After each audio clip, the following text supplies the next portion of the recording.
ನಮಸ್ತೆ ವೀಕ್ಷಕರೇ, ನಿತ್ಯ ಧ್ವನಿಗೆ ಸ್ವಾಗತ ಸುಸ್ವಾಗತ. ವೀಕ್ಷಕರೇ, ನಮ್ಮ ಭಾರತದ ಧಾರ್ಮಿಕ ಮತ್ತು ಪೌರಾಣಿಕ ಮಹಾಕಾವ್ಯಗಳ ಸಾಲಿನಲ್ಲಿ ಮಹಾಭಾರತಕ್ಕೆ ಅಗ್ರ ಸ್ಥಾನವಿದೆ. ಮಹಾಭಾರತವನ್ನು ಭಗವಾನ್ ವೇದವ್ಯಾಸ್ಯರು ನಿರೂಪಣೆಯನ್ನ ಮಾಡುತ್ತಾರೆ. ಮಹಾಗಣಪತಿ ಅದನ್ನು ಬರೆಯುತ್ತಾನೆ ಎಂದು ನಂಬಲಾಗಿದೆ. ಮಹಾಭಾರತವು 18 ಪರ್ವಗಳು ಮತ್ತು 1,00,000ಕ್ಕೂ ಅಧಿಕ ಶ್ಲೋಕಗಳನ್ನು ಹೊಂದಿದೆ. ಆದರೆ 1,00,000 ಶ್ಲೋಕವನ್ನು ಹೊಂದಿದೆ ಎಂದು ಕೆಲವು ವಿದ್ವಾಂಸರು ಹಾಗೂ ಹಿರಿಯರು ಹೇಳುತ್ತಾರೆ. ಮಹಾಭಾರತವನ್ನು ವಿಶ್ವದ ಅತಿ ದೊಡ್ಡ ಮಹಾಕಾವ್ಯಗಳಲ್ಲಿ ಒಂದೆಂದು ಹೇಳಲಾಗಿದೆ. ಮಹಾಭಾರತವೆನ್ನುವ ಮಹಾಗ್ರಂಥವನ್ನು ಜೀವನದಲ್ಲಿ ಒಮ್ಮೆಯಾದರೂ ಓದಬೇಕು ಎಂದು ನಮ್ಮ ಹಿರಿಯರು ಹೇಳುತ್ತಿದ್ದರು. ಮಹಾಭಾರತದಲ್ಲಿ ಮನುಷ್ಯ ಹೇಗೆ ಬದುಕಬೇಕು, ಹೇಗೆ ಬಾಳಬೇಕು, ಹಾಗೆ ಜ್ಞಾನವನ್ನು ಹೇಗೆ ಸಂಪಾದನೆಯನ್ನ ಮಾಡಬೇಕು ಅನ್ನುವಂತಹ ಮಹಾಜ್ಞಾನದ ಭಂಡಾರವನ್ನೇ ತನ್ನಲ್ಲಿ ಅಡಗಿಸಿಕೊಂಡಿದೆ. ಮಹಾಭಾರತದಲ್ಲಿ ಪ್ರಮುಖವಾಗಿರುವಂತಹದ್ದು ಅದು ಮಹಾಭಾರತ ಯುದ್ಧ. ಕುರುಕ್ಷೇತ್ರ ಯುದ್ಧವೆಂದೇ ಅದು ಖ್ಯಾತಿಯನ್ನ ಪಡೆದಿತ್ತು. ಹಿಂದೂ ಪುರಾಣಗಳಲ್ಲಿ ಅತಿ ದೊಡ್ಡ ಮತ್ತು ವಿನಾಶಕಾರಿ ಯುದ್ಧಗಳಲ್ಲಿ ಒಂದಾಗಿದೆ.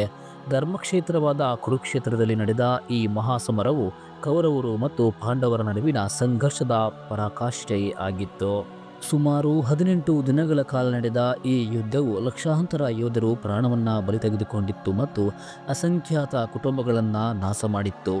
ವೀಕ್ಷಕರೇ, ಈ ಯುದ್ಧದ ಅಂತ್ಯವು ಕೇವಲ ರಾಜವಂಶದ ವಿಜಯವನ್ನ ಮಾತ್ರವಲ್ಲದೆ ಒಂದು ಯುಗದ ಅಂತ್ಯ ಮತ್ತು ಇನ್ನೊಂದು ಯುಗದ ಪ್ರಾರಂಭವನ್ನ ಸೂಚಿಸುತ್ತದೆ. ವೀಕ್ಷಕರೇ, ಭಗವಾನ್ ಕೃಷ್ಣನ ಸಂಕಲ್ಪದಂತೆ ಧರ್ಮದ ಪುನರ್ಸ್ಥಾಪನೆಗೆ ಕಾರಣವಾದ ಈ ಯುದ್ಧವು ಬಹಳಷ್ಟು ಪರಿಣಾಮಕಾರಿ ಹಾಗೂ ಆಳವಾದಂತಹ ಸುದೀರ್ಘವಾದಂತಹ ಮಹತ್ವವನ್ನು ಹೊಂದಿದೆ. ವೀಕ್ಷಕರೇ, ಕುರುಕ್ಷೇತ್ರ ಯುದ್ಧದ ಬಗ್ಗೆ ನಮಗೆಲ್ಲರಿಗೂ ಗೊತ್ತಿದೆ. ಆದರೆ ಕುರುಕ್ಷೇತ್ರ ಯುದ್ಧದ ನಂತರ ಏನಾಯಿತು, ಅಲ್ಲಿ ಗೆದ್ದವರು ಏನಾದರು ಅನ್ನೋದನ್ನು ಇವತ್ತಿನ ಈ ವಿಡಿಯೋದಲ್ಲಿ ನೋಡೋಣ. ನಿತ್ಯಧ್ವನಿಯ ಮಾಹಿತಿಗಳು, ವಿಡಿಯೋಗಳು ನಿಮಗೆ ಇಷ್ಟವಾದರೆ ದಯವಿಟ್ಟು ಲೈಕ್ ಮಾಡಿ, ಕಮೆಂಟ್ ಮಾಡಿ, ಹಾಗೆ ನಮ್ಮ ಚಾನಲ್ ಸಬ್ಸ್ಕ್ರೈಬ್ ಮಾಡಿಕೊಳ್ಳಿ. ವೀಕ್ಷಕರೇ, ಮಹಾಭಾರತ ಯುದ್ಧದ ಪರಿಣಾಮಗಳು ಮತ್ತು ಪಾಂಡವರ ವಿಜಯದ ಬಗ್ಗೆ ನಾವು ನೋಡೋದಾದರೆ ಭೀಷ್ಮ, ದ್ರೋಣ, ಕರ್ಣ, ದುರ್ಯೋಧನ ಸೇರಿದಂತೆ ಅನೇಕ ಮಹಾನ್ ಯೋಧರು ಹಾಗೆ ವೀರರು ಈ ಯುದ್ಧದಲ್ಲಿ ಮರಣವನ್ನ ಹೊಂದುತ್ತಾರೆ. ಕುರುಕ್ಷೇತ್ರದ ಮಣ್ಣು ರಕ್ತವರ್ಣದಲ್ಲಿ ಬದಲಾಗುತ್ತದೆ.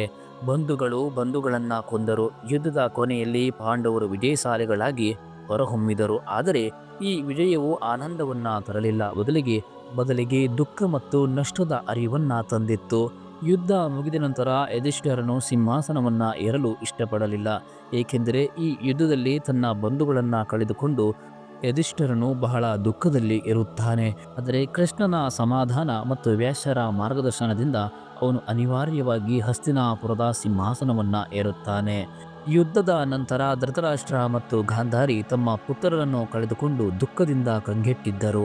ಪಾಂಡವರು ಅವರನ್ನು ಗೌರವದಿಂದ ನೋಡಿಕೊಂಡರು. ಆದರೆ ಗಾಂಧಾರಿಯ ದುಃಖವು ಇಷ್ಟರ ಮಟ್ಟಿಗೆ ಇತ್ತೆಂದರೆ ಅವಳು ಈ ಯುದ್ಧಗಳಿಗೆ ಎಲ್ಲ ಕಾರಣ ಶ್ರೀಕೃಷ್ಣನೆಂದು ಅವನಿಗೆ ಶಾಪವನ್ನು ನೀಡುತ್ತಾಳೆ. ಗಾಂಧಾರಿಯ ಶಾಪ ಹೇಗಿತ್ತು ಎಂದರೆ ಯದುವಂಶ ಸಂಪೂರ್ಣವಾಗಿ ನಾಶವಾಗಬೇಕು ಎಂದು ಶಾಪವನ್ನು ನೀಡುತ್ತಾಳೆ.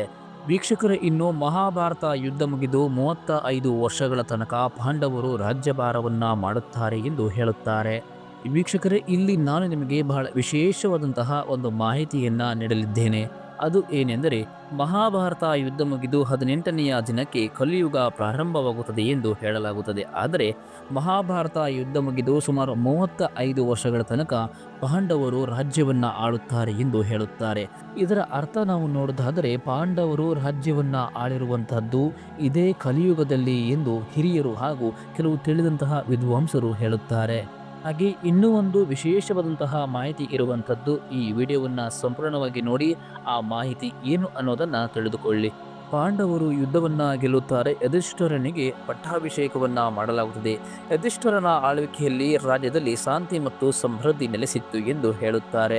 ವೀಕ್ಷಕರೇ, ಪಾಂಡವರ ನಂತರ ಹಸ್ತಿನಾಪುರವನ್ನ ಆಳಿದವರು ಯಾರು ಎಂದು ನಾವು ನೋಡೋದಾದರೆ ಇಲ್ಲಿ ಅಶ್ವತ್ಥಾಮನ ಶಾಪ ಮತ್ತು ಪರೀಕ್ಷಿತನ ಜನನ ಬಗ್ಗೆ ಸಾಕಷ್ಟು ಉಲ್ಲೇಖಗಳು ಬರುತ್ತದೆ. ಯಾಕಂದರೆ ಕುರುಕ್ಷೇತ್ರ ಯುದ್ಧದ ಕೊನೆಯಲ್ಲಿ ನಡೆದ ಒಂದು ಮಹತ್ವದ ಘಟನೆ ಎಂದರೆ ಅದು ಅಶ್ವತ್ಥಾಮನು ದ್ರೌಪದಿಯ ಮಕ್ಕಳನ್ನ ಕೊಂದಿದ್ದು. ಇದು ಪಾಂಡವರನ್ನ ಮತ್ತಷ್ಟು ದುಃಖಕ್ಕೆ ದೂಡಿತ್ತು. ಇದಕ್ಕೆ ಪ್ರತಿಕಾರವಾಗಿ ಅರ್ಜುನನು ಅಶ್ವತ್ಥಾಮನನ್ನ ಹಿಂಬಾಲಿಸಿ ಅವನಲ್ಲಿರುವ ಎಲ್ಲ ಬ್ರಹ್ಮಾಸ್ತ್ರವನ್ನ ಹಿಂತೆಗೆದುಕೊಂಡನು. ಆದರೆ ಅಶ್ವತ್ಥಾಮನು ತನ್ನ ಬ್ರಹ್ಮಾಸ್ತ್ರವನ್ನ ಉತ್ತರೆಯ ಗರ್ಭದಲ್ಲಿ ಬೆಳೆಯುತ್ತಿರುವ ಅರ್ಜುನನ ಮಗನಾದ ಅಭಿಮನ್ಯುವಿನ ಪುತ್ರನಾದ ಪರೀಕ್ಷಿತನ ಮೇಲೆ ಪ್ರಯೋಗವನ್ನ ಮಾಡುತ್ತಾನೆ. ಶ್ರೀ ಕೃಷ್ಣನು ಪಾಂಡವರಿಗೆ ನೀಡಿದ ಮಾತಿನಂತೆ ತನ್ನ ಸುದರ್ಶನ ಚಕ್ರದಿಂದ ಪರೀಕ್ಷಿತನನ್ನ ರಕ್ಷಣೆ ಮಾಡುತ್ತಾನೆ. ಪರೀಕ್ಷಿತನು ನಂತರ ಕುರುವಂಶದ ಏಕೈಕ ಉತ್ತರಾಧಿಕಾರಿ ಆಗುತ್ತಾನೆ ಮತ್ತು ಪಾಂಡವರ ನಂತರ ಹಸ್ತಿನಾಪುರದ ಸಿಂಹಾಸನವನ್ನ ಏರುತ್ತಾನೆ. ವೀಕ್ಷಕರೇ, ಮಹಾಭಾರತದ ಕುರುಕ್ಷೇತ್ರ ಯುದ್ಧ ಮುಗಿದ ನಂತರ ಧೃತರಾಷ್ಟ್ರ, ಗಾಂಧಾರಿ ಮತ್ತು ಕುಂತಿಯು ಏನಾಗುತ್ತಾರೆ ಎಂದು ನಾವು ನೋಡೋದಾದರೆ, ಯುದ್ಧದ ನಂತರ ಕೆಲವು ವರ್ಷಗಳ ಕಾಲ ಧೃತರಾಷ್ಟ್ರ, ಗಾಂಧಾರಿ ಮತ್ತು ಕುಂತಿ ಪಾಂಡವರೊಂದಿಗೆ ಹಸ್ತಿನಾಪುರದಲ್ಲಿ ವಾಸವಿರುತ್ತಾರೆ. ಆದರೆ ಕಾಲ ಕಳೆದಂತೆ ಅವರಿಗೆ ತಮ್ಮ ಜೀವನದ ಕೊನೆಯ ಹಂತವನ್ನು ತಪಸ್ಸಿನಲ್ಲಿ ಕಳೆಯಬೇಕು ಎಂದು ಅವರು ಯೋಚಿಸುತ್ತಾರೆ. ಅವರು ವನವಾಸಕ್ಕೆ ತೆರಳಲು ನಿರ್ಧರಿಸುತ್ತಾರೆ. ಧೃತರಾಷ್ಟ್ರ, ಗಾಂಧಾರಿ, ಕುಂತಿ ಮತ್ತು ಸಂಜಯ ಕಾಡಿಗೆ ಹೋಗಿ ತಪಸ್ಸನ್ನು ಆಚರಿಸುತ್ತಾರೆ ಎಂದು ಹೇಳುತ್ತಾರೆ. ವೀಕ್ಷಕರೇ, ಸಂಜಯ ಎಂದರೆ ಧೃತರಾಷ್ಟ್ರನ ಸಾರಥಿ. ಇದು ನಿಮಗೆ ಗೊತ್ತಿರಬಹುದು. ಆದರೆ ಒಂದು ದಿನ ಕಾಡಿನಲ್ಲಿ ದೊಡ್ಡ ಬೆಂಕಿಯ ಅನಾಹುತವೊಂದು ಸಂಭವಿಸುತ್ತದೆ. ಈ ನಾಲ್ವರು ಆ ಬೆಂಕಿಯಲ್ಲಿ ಸುಟ್ಟು ದೇಹತ್ಯಾಗ ಮಾಡಿದರು ಎಂದು ಮಹಾಭಾರತದಲ್ಲಿ ವಿವರಿಸಲಾಗಿದೆ. ಅವರು ತಮ್ಮ ಪಾಪಗಳನ್ನು ಶುದ್ಧೀಕರಿಸಿಕೊಂಡು ಸ್ವರ್ಗವನ್ನು ಸೇರುತ್ತಾರೆ ಎಂದು ಹೇಳುತ್ತಾರೆ. ವೀಕ್ಷಕರೇ, ಇನ್ನು ಯಾದವರಿಗೆ ಗಾಂಧಾರಿ ನೀಡಿದ ಶಾಪ ಇದು ಯಾವ ರೀತಿಯಾಗಿ ಪರಿಣಾಮಕಾರಿ ಆಗಿತ್ತು ಎಂದು ನೋಡೋದಾದರೆ, ಗಾಂಧಾರಿಯ ಶಾಪದ ಪರಿಣಾಮವಾಗಿ ಶ್ರೀಕೃಷ್ಣನ ಯಾದವ ವಂಶವು ನಾಶವಾಯಿತು. ವೀಕ್ಷಕರೇ, ಯಾದವರು ಅವರವರೇ ಹೊಡೆದಾಡಿಕೊಂಡು ಸಾಯುತ್ತಾರೆ. ಈ ಘಟನೆ ಪ್ರಭಾಸ ತೀರ್ಥದಲ್ಲಿ ನಡೆಯಿತು ಎಂದು ಹೇಳುತ್ತಾರೆ.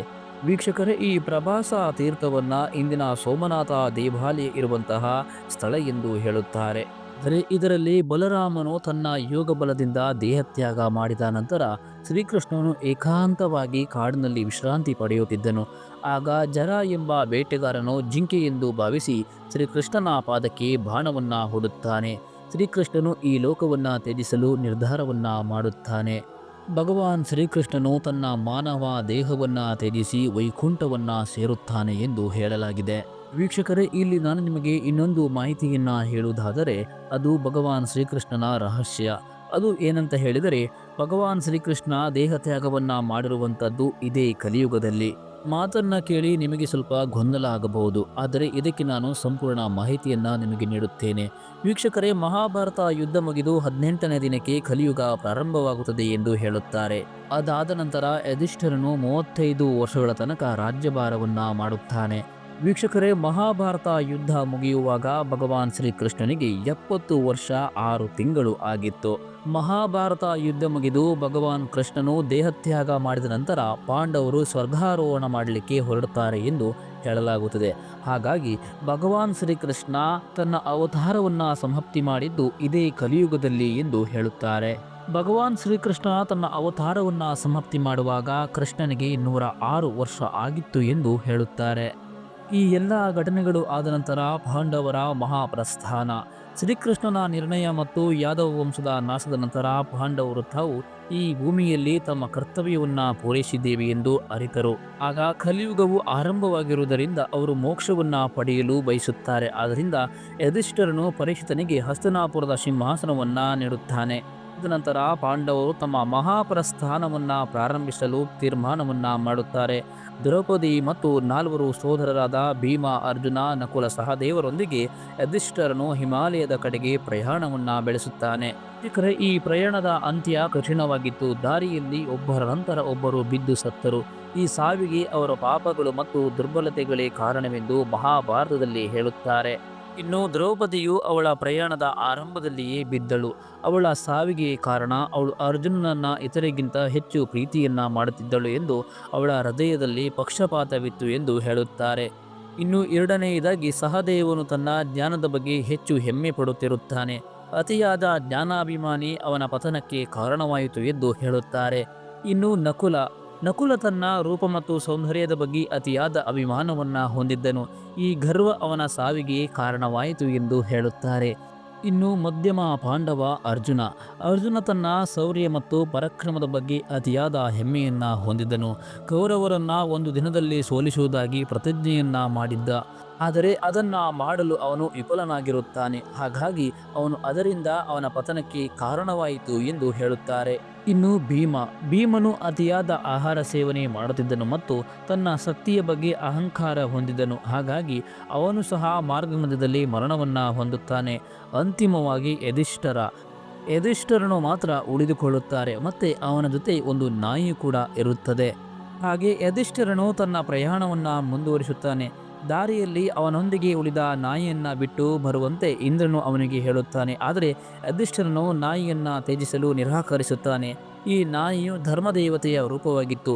ಯಧಿಷ್ಠಿರನು ತನ್ನ ಧರ್ಮನಿಷ್ಠೆ ಮತ್ತು ಪ್ರಾಣಿ ಪ್ರೀತಿಯನ್ನ ಪರೀಕ್ಷಿಸಲು ಧರ್ಮದೇವತೆ ಈ ರೀತಿ ಬಂದಿತ್ತು ಎಂದು ನಂಬುತ್ತಾನೆ.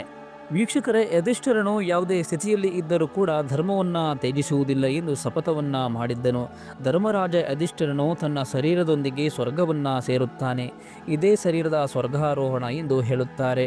ಯಧಿಷ್ಠಿರನು ಸ್ವರ್ಗವನ್ನ ಪ್ರವೇಶಿಸಿದಾಗ ಅಲ್ಲಿ ದುರ್ಯೋಧನ, ಕರ್ಣ ಮುಂತಾದ ಕೌರವರು ಮತ್ತು ಇತರೆ ಯೋಧರು ಇರುತ್ತಾರೆ. ಆದರೆ ತನ್ನ ಸಹೋದರರು ಮತ್ತು ದ್ರೌಪದಿ ಅಲ್ಲಿ ಕಾಣಲಿಲ್ಲ. ಆಗ ಇಂದ್ರನು ಯಧಿಷ್ಠಿರನಿಗೆ, ನೀನು ಮೊದಲು ನರಕವನ್ನ ನೋಡಬೇಕು, ಏಕೆಂದರೆ ಭೂಮಿಯ ಮೇಲೆ ಇರುವಾಗ ನೀನು ಒಂದು ಸಣ್ಣ ಸುಳ್ಳನ್ನ ಹೇಳಿದ್ದೀಯ.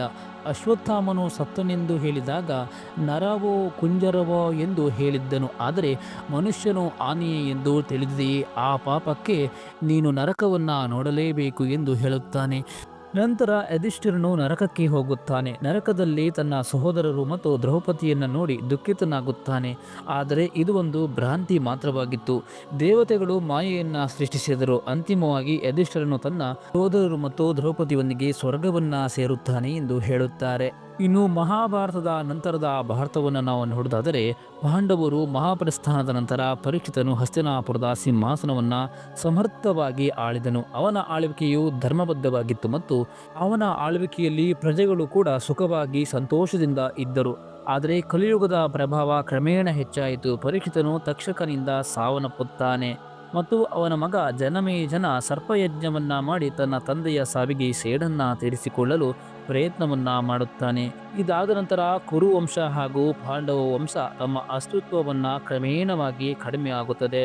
ವೀಕ್ಷಕರೇ, ಮಹಾಭಾರತ ಯುದ್ಧವು ಕೇವಲ ಒಂದು ರಾಜಕೀಯ ಯುದ್ಧವಾಗಿರಲಿಲ್ಲ. ಬದಲಿಗೆ ಧರ್ಮ, ಕರ್ಮ, ನ್ಯಾಯ, ಮೋಕ್ಷ ಕುರಿತಾದ ಅನೇಕ ಕಥೆಗಳನ್ನು ಒಳಗೊಂಡಿತ್ತು. ಯುದ್ಧದ ನಂತರದ ಘಟನೆಗಳು ಮನುಷ್ಯನ ಜೀವನದ ಚಕ್ರದ ಕರ್ಮದ ಫಲ ಮತ್ತು ಅಂತಿಮ ಮೋಕ್ಷದ ಹಾದಿಯನ್ನು ಬೋಧಿಸುತ್ತವೆ. ಪಾಂಡವರು ಮಹಾಪ್ರಸ್ಥಾನ ಮತ್ತು ಯಧಿಷ್ಠಿರನ ಶರೀರ ಸ್ವರ್ಗಾರೋಹಣವು ಮಹಾಭಾರತದ ಆಳವಾದ ಆಧ್ಯಾತ್ಮಿಕ ಸಂದೇಶವನ್ನು ತಿಳಿಸುತ್ತದೆ. ಧರ್ಮದ ಮಾರ್ಗವನ್ನು ಹಿಡಿದವನು, ಧರ್ಮದ ಹಾದಿಯಲ್ಲಿ ನಡೆದವರಿಗೆ ಮೋಕ್ಷ ಖಂಡಿತ ಎಂದು ಹೇಳಲಾಗುತ್ತದೆ. ವೀಕ್ಷಕರೇ, ನಿತ್ಯಧ್ವನಿಯ ಈ ವಿಡಿಯೋಗಳು, ಈ ಮಾಹಿತಿಗಳು ನಿಮಗೆ ಇಷ್ಟವಾದರೆ ದಯವಿಟ್ಟು ಲೈಕ್ ಮಾಡಿ, ಕಮೆಂಟ್ ಮಾಡಿ ಹಾಗೂ ಶೇರ್ ಮಾಡಿ. ಹಾಗೆ ನಮ್ಮ ಚಾನಲ್ ಸಬ್ಸ್ಕ್ರೈಬ್ ಮಾಡಿಕೊಳ್ಳಿ. ಧನ್ಯವಾದಗಳು.